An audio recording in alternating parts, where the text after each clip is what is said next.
70장 찬양함으로 큐티를 시작하겠습니다.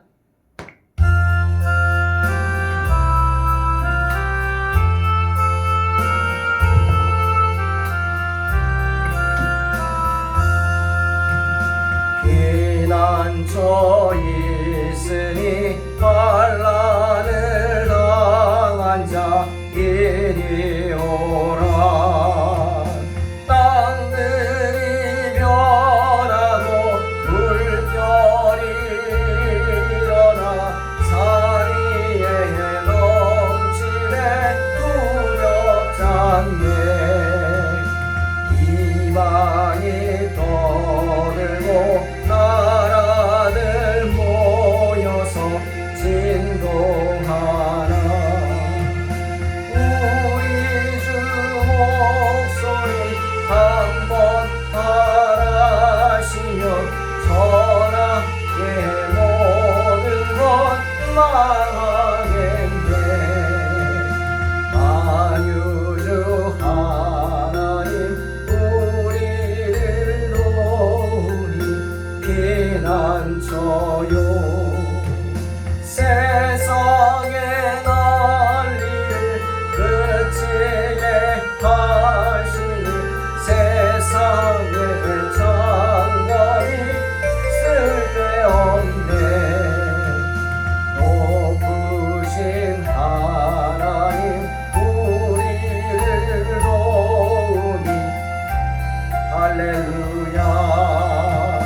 괴로움이 심하고 환난이 극하나 피난처 되시는 주 하나님. 하나님 말씀은 창세기 1장 6절로 8절입니다. 봉독합니다. 하나님이 이르시되 물 가운데 궁창이 있어 물과 물로 나뉘라 하시고, 하나님이 궁창을 만드사 궁창 아래 물과 궁창 위의 물로 나뉘게 하시니 그대로 되니라. 하나님이 궁창을 하늘이라 부르시니라. 저녁이 되고 아침이 되니 이는 둘째 날이니라. 아멘. 오늘 본문에서 우리는 창조 이틀째 날의 기사를 보게 됩니다. 두 번째로 하나님이 창조하신 게 바로 궁창이죠. 우주입니다. 이 궁창이라는 단어는 히브리 말로 라키아라고 말합니다. 이 뜻은 펼쳐져 있다는 겁니다. 영어로 말하면 expansion이죠. 아주 광활하게 펼쳐져 있어요. 마치 우리가 큰 카텐을 빨았어요. 그러면 그걸 말리기 위해서 어떻게 합니까? 쫙쫙 피죠. 그래 잘 마르고 쫙쫙 핍니다. 그게 expansion이에요. 쫙 펼쳐져 있는 거. 광활하다는 뜻이죠. 그러니 그 뜻에는 막힘이 없습니다. 무슨 칸막이가 없고 벽이 없습니다. 막히지 않았어요. 그냥 펼쳐져 있기 때문에 누구나 오갈 수 있는, 다닐 수 있는 그런 길이죠. 이 궁창을 하나님이 만드신 이유는 뭡니까? 바로 이 궁창은요, 여러분 아세요? 하나님의 물탱크입니다. 물탱크. 하나님이 지구를 만드시고 그 모든 물들을 한 곳으로 모으셨죠. 두 군데로 모았다 그래야 되나요? 나누었어요. 바람을 불어서 북극과 남극으로 몰아가셨어요. 민물은 몰아가셨어요. 그게 빙하죠. 그리고 나머지 물들은 어디로 가게 하셨어요? 우주로, 하늘로 올라갔어요. 그게 뭡니까? 구름입니다. 구름. 구름으로 되는 거예요. 구름들이 모이면, 그 안에 물기가 많으면 검은색으로 변하죠. 먹구름 되면 그 다음 뭐예요? 비가 쏟아지죠. 우주는요, 하나님께서 우리를 위해서 만드신 하나님의 물탱크입니다. 하늘은. 구름이 그렇죠. 구름에 물을 저장하셔서 우리가 필요할 때 또 비가 내리게 하시는 거다. 우리를 위해, 우리의 편안함을 위해 하나님이 준비하셨습니다. 위대한 하나님이시죠. 그런데 모세는 오늘 7절 보니까 하나님이 궁창을 만드셨다. 분명하게 못을 박습니다. 이건 뭡니까? 다른 존재가 있는 게 아니라는 거예요. 하나님이 세상에 흙을 만드셨어요. 그럼 도공이 그 흙을 가져다가 도자기를 만듭니다. 그런 도공이 있는 게 아니라는 거예요. 우리가 할 수 있는 게 아니라는 거예요. 도자기가 아니라는 거죠, 세상은. 예? 인간도 마찬가지죠. 흙으로 누군가가 사람을 만들었다? 아니라는 거죠. 우리가 할 수 있는 게 아니죠. 과학이 할 수 있는 게 아닙니다. 누가 하세요? 하나님이 하셔요. 하나님의 창조에 대해서는 우리 사람이 할 수 있는 게 없는 거예요. 우리도 피조물인데 뭐. 하나님이 궁창을 만드셨다. 그 말 속에는 뭡니까? 하나님이 원해서 만드셨다는 뜻이죠.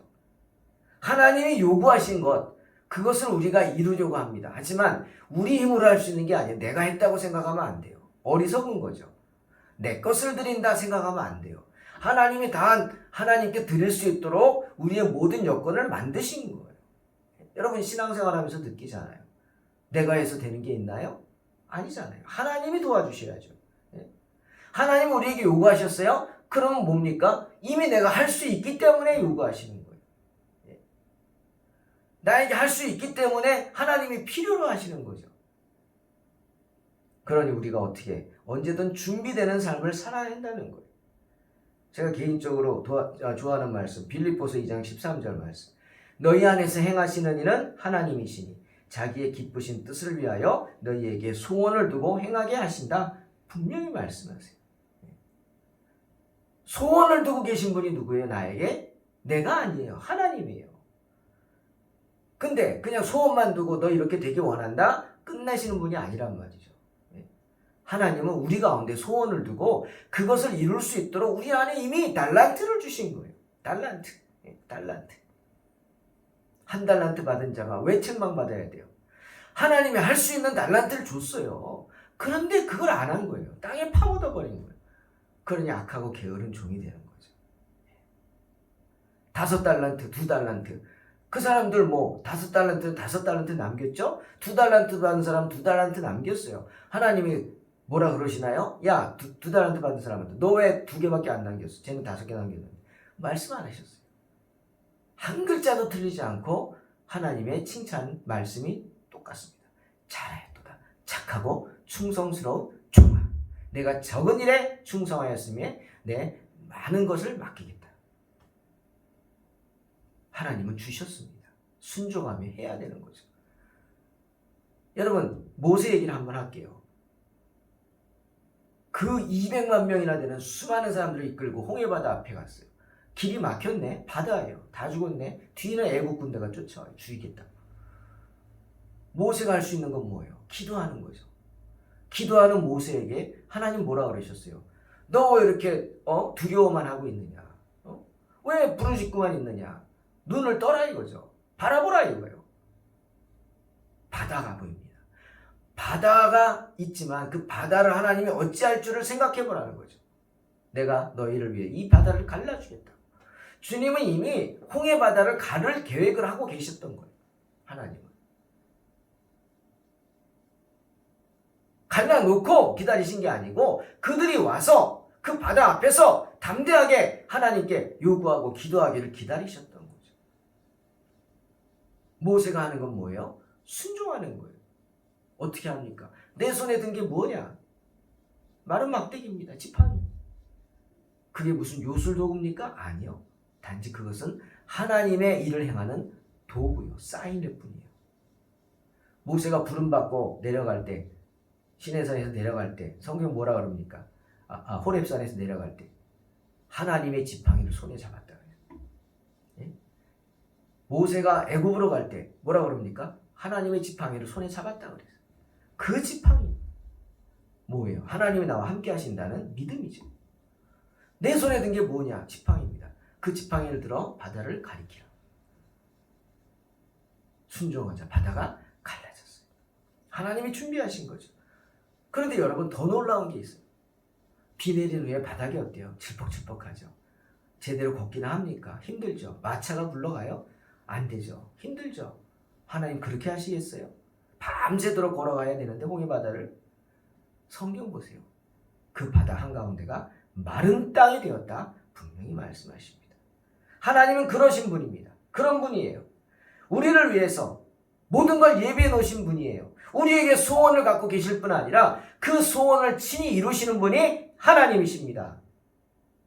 우리 안에 이루어 주시는 분이 하나님이세요. 우리는 그분을 믿고 나아갈 뿐입니다.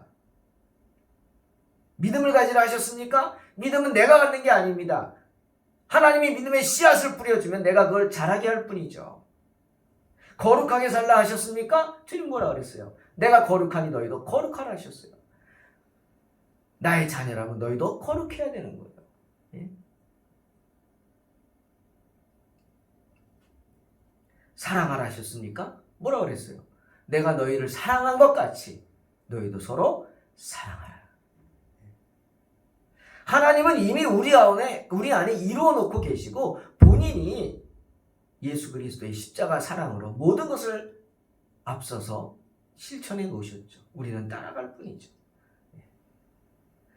말씀과 더불어서 하나님 뭐만 주십니까? 말씀만 하시는 게 아니에요. 창조만 하는 게 아니라고요.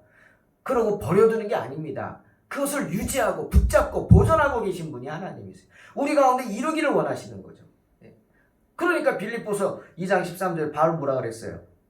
너희 안에서 행하시는 이는 하나님이시니 자기의 기쁘신 뜻을 위하여 그 다음 너희에게 소원을 두고 행하게 하신다는 거예요. 우리는 순종에 행할 뿐입니다. 그 하나님의 능력을 믿고 따를 뿐입니다. 8절 하나님이 궁창을 하늘이라 부르시니라 저녁이 되고 아침이 되니 이는 둘째 날입니다. 궁창에다 하나님이 이름을 붙이셨네. 뭐라고요? 하늘이라고. 하늘은 거룩한 하나님 나라로 가는 길입니다. 우리의 눈에 보이는 그 도로입니다. 우리가 마침내 하늘로 올라가게 되잖아요. 성경에 말하죠. 구름을 타고 오셔서 택하신 백성을 하늘 위로 부르시잖아요. 성경은 또 하나님께서 궁창 위에 보좌를 두셨다고 말씀하십니다. 에스겔 1장 26절 그 머리 위에 있는 궁창 위에 보좌의 형상이 있는데 그 모양이 남보석 같고 그 보좌 형상 위에 한 형상이 있어 사람의 모양 같더라. 주님이 계시는 곳이. 우리는 때문에 눈을 들어 하늘을 볼 때마다 뭘 생각해요? 하늘에 계신 우리 아버지를 생각합니다. 주기도문에 하늘에 계신 우리 아버지요. 나오죠. 하늘을 볼 때마다 하나님을 생각하는 백성이 바로 성도입니다. 하늘의 그 높음을 볼 때마다 우리는 또 뭘 생각해야 돼요? 하나님 어디 계세요? 하늘에 계시다. 나는 땅에 있어요. 그 하나님과 나 사이의 그 무한한 거리를 생각해야 돼요. 하나님 앞에서 함부로 하지 말라는 거예요. 까불지 말라는 거예요. 전도서 5장 2절에 말하죠. 너는 하나님 앞에서 함부로 입을 열지 말며 급한 마음으로 말을 내지 말라. 하나님은 하늘에 계시고 너는 땅에 있음이니라. 그런즉 마땅히 말을 적게 할 것이라. 주님도 마태복음 10장 28절 말씀하십니다. 몸은 죽여도 영혼은 능히 죽이지 못하는 자들 두려워하지 말고 오직 몸과 영혼을 능히 지옥에 멸하실 수 있는 이를 두려워하라. 바울도 말하죠. 고린도전서 15장 40절 하늘에 속한 형체도 있고 땅에 속한 형체도 있으나 하늘에 속한 것의 영광이 따로 있고 땅에 속한 것의 영광이 따로 있다. 그러니 여러분 어디에 속하셨습니까? 하늘에 속했습니까? 그러면 하늘에 속한 자답게 사시기를 주의 이름으로 축원합니다. 하늘을 바라보면서 그 우주를 바라보면서 우리는 말씀 한마디로 그 모든 것을 만드신 하나님을 두려워할 뿐 아니라 그분의 능력을 사모해야 합니다. 왜? 그 능력을 우리에게 베푸시는 분이시기 때문이에요. 우리 안에서 이루는 분이기 때문이에요. 오늘 하루도 하늘을 바라보면서 이 청명한 하늘을 바라보면서 이런 믿음으로 승리하시기를 주의 이름으로 축원합니다. 기도합니다. 하나님 감사합니다. 높고 높은 하늘을 바라보며 하나님을 생각하게 하시고 하나님의 위대하심과 그 하나님의 능력이 우리 가운데 함께 하심을 잊지 말게 하여 주시옵소서. 주님, 바울이 말했듯이 빌립보서 4장 13절 말씀처럼 내게 능력 주시는 자 안에서 내가 모든 것을 할 수 있느니라 믿습니다. 오늘도 승리하게 하여 주시옵소서. 예수님의 이름으로 기도합니다. 아멘. 믿음으로 승리하시기 바랍니다.